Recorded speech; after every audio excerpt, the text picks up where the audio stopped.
I've been attached with the feeling of them waking up with you by my side.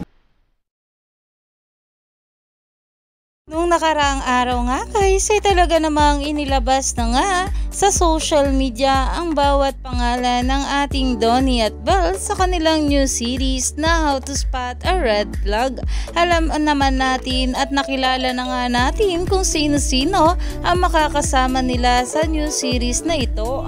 Pero ito na nga guys ang pag-uusapan natin dahil talaga namang ito ang ating Belle Mariano ay for the paayuda nga sa atin na kahit siya nga ay super excited na nga at hindi na makapaghintay na ilabas ito at makilala natin itong kanyang karakter na si Cha. Ayon nga dito at Belle Mariano is the most adorable in the original How to Spot a Red Flag.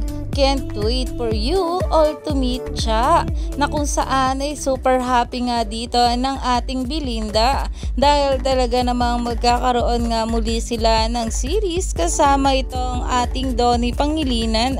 Kaya naman umani nga agad ito ng maraming komento at pinag-uusapan na dahil talaga naman kapag inilabas na nga itong How to Spot a Red Flag ay paniguradong palagi itong trending sa social media. Kaya stay tuned lang tayo for more update kala Donnie at Belle sa mga susunod pa na ayuda.